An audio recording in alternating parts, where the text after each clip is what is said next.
एक पंडित जी थे। वे रोज घर घर जाकर भगवत गीता का पाठ किया करते थे। एक दिन उन्हें एक चोर ने पकड़ लिया और कहा कि तेरे पास जो कुछ भी है मुझे दे दो। तब पंडित जी बोले कि बेटा, मेरे पास कुछ भी नहीं है। तुम एक काम करना, मैं यहीं पड़ोस के घर में जाकर भगवत गीता का पाठ करता हूँ। वो यजमान बहुत दानी लोग हैं। जब मैं कथा सुना रहा होऊंगा तुम उनके घर में जाकर चोरी कर लेना। चोर मान गया। अगले दिन जब पंडित जी कथा सुना रहे थे तब वो चोर भी वहां आ गया। तब पंडित जी बोले कि यहाँ से मीलों दूर एक गांव है, वृंदावन। वहां पर एक लड़का आता है जिसका नाम कान्हा है। वो हीरों जवाहरातों से लदा रहता है। अगर कोई लूटना चाहता है तो उसको लूट ले। वो रोज रात को उस पीपल के पेड़ के नीचे आता है जिसके आसपास बहुत सी झाड़ियां हैं।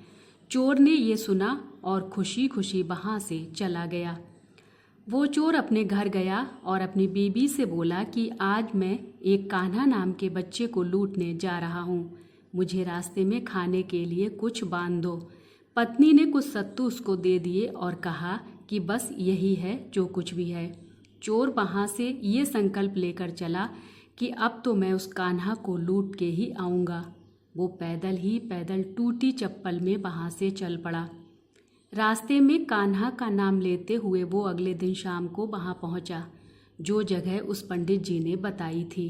अब वहाँ पहुँचकर उसने सोचा कि अगर मैं यहीं सामने खड़ा हो गया तो बच्चा मुझे देखकर भाग जाएगा, तो मेरा यहाँ आना बेकार हो जाएगा। इसलिए उसने सोचा क्यों ना पास वाली झाड़ियों में मैं छुप जाऊं। वो जैसे ही झाड़ियों में घुसा, झाड़ियों के कांटे उसे चुभने लगे। उस समय उसके मुंह से एक ही आवाज आई, कान्हा कान्हा। उसका शरीर लहूलुहान हो गया, पर मुंह से सिर्फ यही निकला, कान्हा आ जाओ, कान्हा आ जाओ। अपने भक्त की ऐसी दशा देख के कान्हा जी चल पड़े। तभी रुक्मणी जी बोली कि प्रभु कहाँ जा रहे हो, वो आपको लूट लेगा। प्रभु बोले कि कोई बात नहीं, अपने ऐसे भक्तों के लिए तो मैं लुट जाना तो क्या, मिट जाना भी पसंद करूँगा। ठाकुर जी बच्चे का रूप बना के आधी रात को वहाँ से चल दिए। वो जैसे ही पेड़ के पास पहुँचे, चोर एकदम से बाहर आ गया और उन्हें पकड़कर बोला, ओ कान्हा, तूने मुझे बहुत दुखी किया है। अब ये चाकू देख रहा है ना, अब चुपचाप अपने सारे गहने मुझे दे दे। कान्हा जी ने हंसते हुए उसे सब कुछ दे दिया। चोर हंसी खुशी अगले दिन अपने गांव में वापस पहुंचा। सबसे पहले उसी जगह पर गया जहां पर पंडित जी कथा सुना रहे थे। जितने भी गहने वो चोरी करके लाया था उनका आधा उसने पंडित जी के चरणों में रख दिया।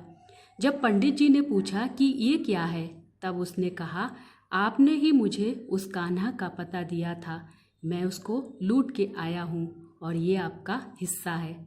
पंडित जी ने सुना तो यकीन ही नहीं हुआ। वे बोले कि मैं इतने सालों से पंडिताई कर रहा हूँ, वो मुझे आज तक नहीं मिला। तुझ जैसे पापी को कान्हा कहाँ से मिल सकता है।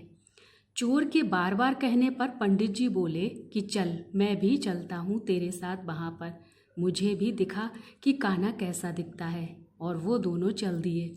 चोर ने पंडित जी को कहा कि आओ मेरे साथ यहाँ छुप जाओ। दोनों का शरीर लहूलुहान हो गया और मुंह से बस एक ही आवाज़ निकली, कान्हा कान्हा आ जाओ। ठीक मध्य रात्रि कान्हा जी बच्चे के रूप में फिर वहीं आए। दोनों झाड़ियों से बाहर निकल आए। पंडित जी की आंखों में आंसू थे। वे फूट फूट के रोने लग गए। चोर के चरणों में गिर गए और बोले कि हम जिसे आज तक देखने के लिए तरसते रहे, जो आज तक लोगों को लूटता आया है, तुमने उसे ही लूट लिया। तुम धन्य हो। आज तुम्हारी वजह से मुझे कान्हा के दर्शन हुए हैं। तुम धन्य हो। देखा, ऐसा है हमारे कान्हा का प्यार। अपने सच्चे भक्तों के लिए जो उसे सच्चे दिल से पुकारते हैं तो वो भागे चले आते हैं। प्रेम से कहिए, श्री राधे, मेरो तो गिरधर गोपाल, दूसरो न कोई। श्री राधे, जय जय राधे।